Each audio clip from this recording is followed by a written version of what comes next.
Confidence is a game changer. It's the secret ingredient that turns dreams into reality. When we believe in ourselves, we become unstoppable. Confidence isn't about being perfect, it's about knowing your worth, regardless of your flaws.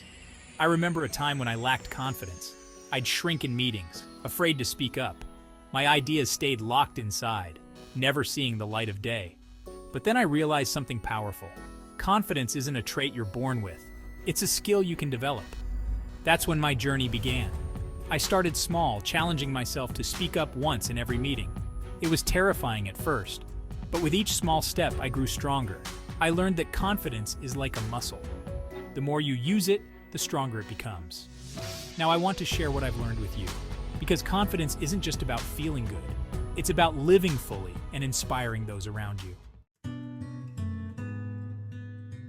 True confidence is often misunderstood. It's not about being loud or boastful. It's not about having all the answers. Real confidence is quiet. It's steady.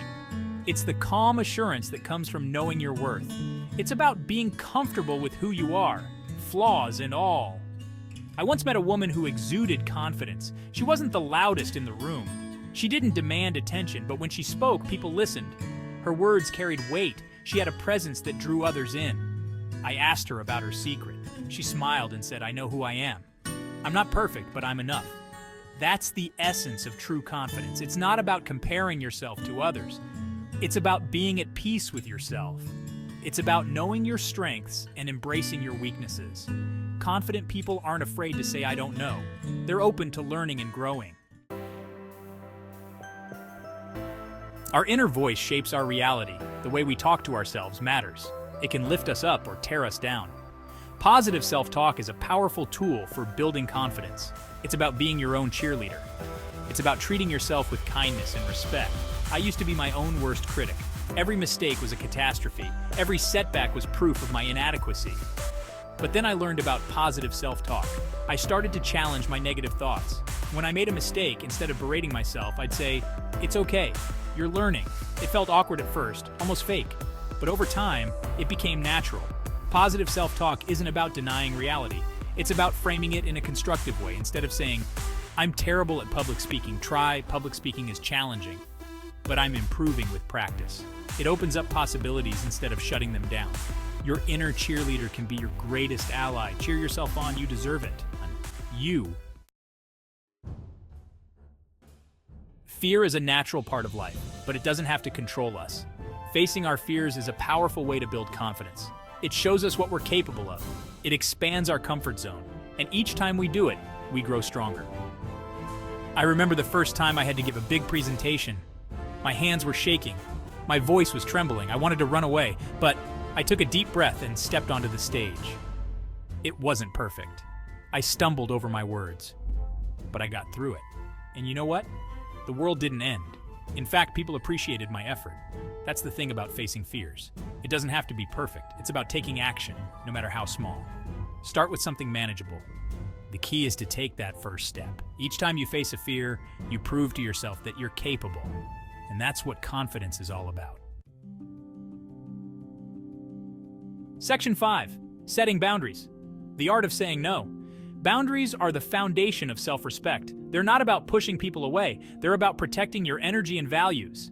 Setting boundaries is a crucial skill for building confidence. It shows that you value yourself. It teaches others how to treat you. I used to be a people pleaser. I'd say yes to everything, even when it drained me. I was afraid of disappointing others, but in the process, I was disappointing myself. Learning to say no was liberating. It wasn't easy at first. I felt guilty. But as I practiced, I realized something important. People respected me more when I set clear boundaries. Setting boundaries starts with knowing your limits. What's important to you? What drains your energy? Once you're clear on these, communicate them. Be firm but kind. You might say, "I appreciate you thinking of me, but I can't take on any more projects right now." Remember, you're not responsible for others' reactions. You're responsible for taking care of yourself. Your future self will thank you. Section 6. Self-care, nurturing your mind, body, and soul. Self-care is not selfish. It's essential. It's about treating yourself with the same kindness you'd show a loved one.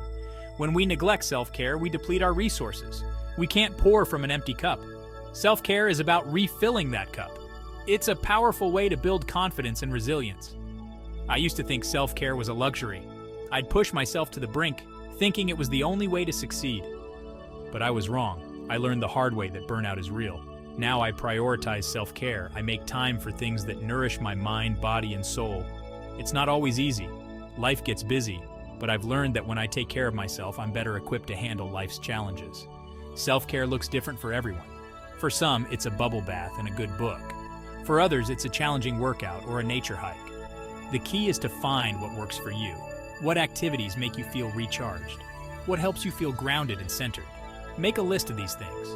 Then schedule them into your week. Treat them as non-negotiable appointments with yourself. When you prioritize self-care, you send a powerful message to yourself. Section 7. Celebrating small wins. Building momentum. Success is not just about big achievements. It's about the small steps that get you there. Celebrating small wins is a powerful confidence-building tool. It creates positive momentum. It trains your brain to focus on progress, not perfection. And it makes the journey enjoyable. I used to overlook my small accomplishments. I'd only focus on the big goals. As a result, I often felt discouraged. But then I started a win jar. Every day I'd write down one small win on a slip of paper. It could be as simple as making my bed or sending a difficult email. At first it felt silly, but over time I noticed a change. I started feeling more positive, more confident. I realized that success is built on these small daily victories. Celebrating small wins isn't about inflating your ego. It's about acknowledging your efforts. It's about recognizing that every step forward, no matter how small, is progress. Make celebrating small wins a habit. Keep a journal of your daily accomplishments. You're creating a positive narrative about yourself. Section 8. Surrounding yourself with positivity. The people around us have a profound impact on our confidence. Surrounding yourself with positivity isn't about avoiding all negativity. It's about choosing to spend time with people who lift you up. It's about creating an environment that nurtures your growth and self-belief. I once had a friend who always focused on the negative. Every conversation left me feeling drained and doubtful. It took me a while to realize how much this was affecting my confidence.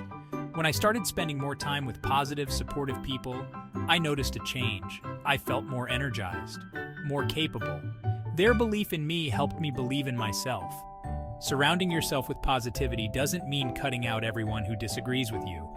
It's about finding a balance. Seek out people who challenge you to grow, but do so with kindness and support. These relationships can be a powerful source of confidence. Section 9. Learning from setbacks. Embracing growth. Setbacks are not failures. They're opportunities for growth. Learning to embrace setbacks is a crucial part of building lasting confidence. It's about developing a growth mindset. It's about seeing challenges as chances to learn and improve, not as evidence of your inadequacy. I remember my first big professional setback. I didn't get a promotion I was sure I'd receive. I was devastated. My confidence took a hit. But then I decided to do something different. Instead of wallowing in self-pity, I asked for feedback. I learned where I needed to improve. It wasn't easy to hear, but it was valuable. That setback became a turning point in my career. Embracing setbacks doesn't mean you have to enjoy them. It's okay to feel disappointed or frustrated. The key is not to stay in that place. Ask yourself, what can I learn from this? Maybe you need to develop a new skill. Maybe you need to approach things differently. Whatever it is, see it as an opportunity to grow, and then keep moving forward. Section 10. The ripple effect. How self-confidence impacts others. Self-confidence isn't just about you, it has a ripple effect. When you believe in yourself, you inspire others to do the same. Your confidence can light the way for those around you. It can create a positive cycle that lifts everyone up, and that's a powerful thing. I once mentored a young woman who was brilliant but shy. She doubted her abilities. As we worked together, I saw her confidence grow. She started speaking up more, taking on new challenges. And something amazing happened. Her team started performing better. Her positivity was contagious. People were drawn to her energy. She wasn't just transforming herself, she was transforming her entire workplace. When you're confident, you're more likely to support others. You're not threatened by their success. Instead, you celebrate it. Section 11. Your journey starts now. Embracing a confident you, your journey to confidence starts now, not tomorrow. Not when you've achieved a certain goal, now, because confidence isn't a destination. It's a journey. It's a daily choice to believe in yourself, to treat yourself with kindness, to push beyond your comfort zone. And it's a journey worth taking. I want you to know that you're capable of more than you realize. You have strengths and talents that are uniquely yours. You have overcome challenges in the past, and you will overcome more in the future.